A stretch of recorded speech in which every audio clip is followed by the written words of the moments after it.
دوستان خیلی خوش اومدی به یک ویدیوی جدید از کانال زورا گیم پلی. من زورا هستم که خیلی خوش اومدی به یک ویدیوی جدید.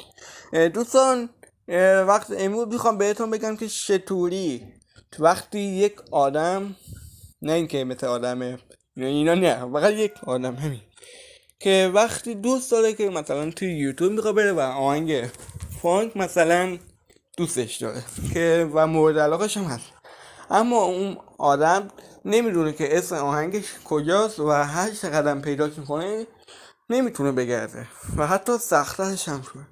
حالا من تصمیم گرفتم که یک کار حرفه‌ای انجام بدم که شما میتونید حرفه‌ای انجام بدید و تازه میتوانید این ویدیو هم میتونید رفیقا، فامیلا و هر چیزی که دارید رو میتونید ازش بفرستید. چه میتونید بفرستید چه میتونید نفرستید، حالا هر چی که تصمیمتون خودتونه.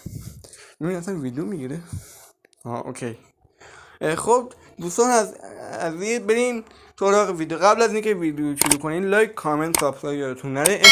بریم سراغ ویدیو. Let's go.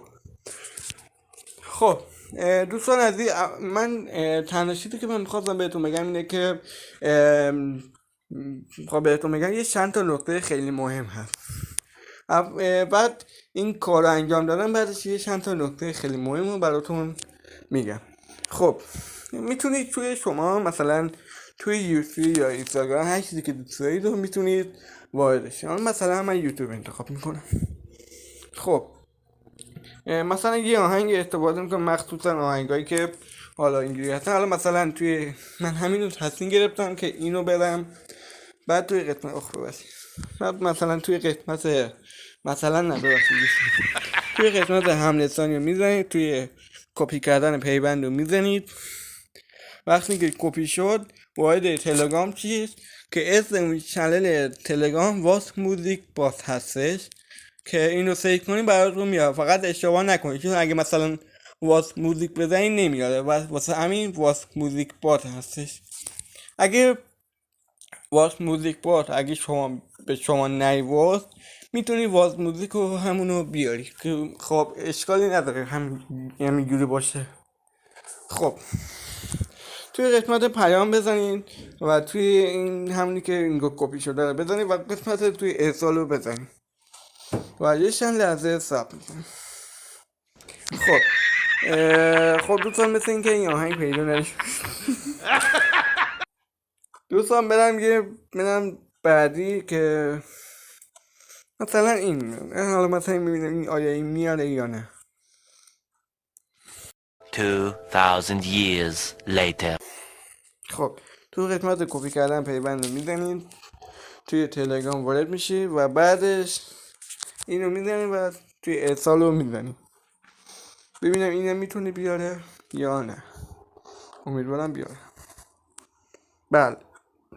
خب دوستان یه لحظه صبر کنید، من یه دقیقه این آهنگ رو گوش کنم ببینم آیا این درسته یا نه. خب دوستان عزیز، مثل اینکه این آهنگش درست بود و دقیقا مثل همون بود. خب بریم سراغ نکته اول. خب دوستان از این نکته اول چیه دوستان؟ نکته اول به هیچ عنوان نباید شما به این ربات عزیزمون نباید با سخت‌ترش کنین. چرا؟ اگه اینو سخت‌ترش کنین خب متوجه میشه که آهنگا رو اصلا نمیاره. دو تا کانال یوتیوب هست که به شدت اینا سخت‌تر هستن، ولی اسم کانال یوتیوبشون رو میذارم، حتما میتونید سابسکرایبش کنید. چه سابسکرایبش نکنید و خب مال شماست دیگه. خب وقتی که نکته اول که این بود، نکته دوم شه. نکته دوم اینه که باید از اول آهنگ تا آخر آهنگ رو باید گوش کنید. چرا؟ چون اگه مثلا ممکنه به احتمال 50% یا حتی ممکنه بیشتر از 50% ممکنه باشه که مال آهنگایی که خودتون توی میفرستید ممکنه آهنگ این ربات ممکنه اشتباهی بفرسته. تازه فرض کنید مثلا این ربات مثلا یه چت جی پی تیه، ولی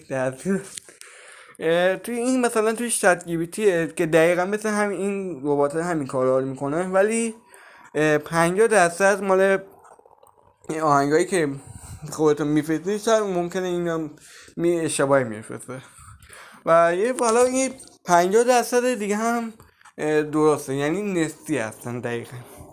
خب حالا میخواستم بهتون بگم چی میخواستم بهتون بگم دوستان. خب دوستان بچه ها ببخشید من اینقدر زیاد انرژی گرفتم. حالا چرا؟ چون باید برای اولین بار که من این 1300 تومن بازی خورم. واقعا ممنون که دمتون گرم که این بازی رو منو نگاه کردی و واقعا دمتون گرم. خب بریم ادامه بدیم. خب یک نفسم کشم. خب دوستان عزیز میخواستم بهتون یه چیزی بهتون بگم. خب بریم سراغ ویدیو. دوستان وقتی که دوباره وقتی شما آهنگایی که خودتون میفرستید ممکنه دوباره اشتباهی بیاره. واسه همین از اول آهنگو گوش کنید تا آخر آهنگو بشنوید. چون اگه گوش کنید ببخشید دوستان، واسه انرژی گرفتن همینه دیگه دوستان. باید از اول آهنگ تا آخر آهنگ رو گوش کنید که آیا این درسته یا اشتباهه. اگه این آهنگ رو برای شما اشتباه فرستاد میتونید دوباره از اول بفرستید. اگه دوباره از اول که فرستادی خب اگر دوباره این آهنگ اشتباه شد خب دیگه به من ربطی نداره. خب نکته سوم چیه دوستان؟ نکته سوم اینه که من تنها چیزی که نمیدونم اینه که آهنگای ایرانی هستش. چرا؟ چون من آهنگای ایرانی رو من اصلا تستش نکردم. میتونید شما تستش کنید و خلاصه که اینه دیگه. خب دوستان عزیز این سه تا نکته‌ای که هستن رو که من بهتون گفتم حتما متوجه باشین. دوستان یک نکته سوم یه چیزی یادم اومد. خب دوستان عزیز نکته سوم وقتی که شما مثل همین 2000 years later.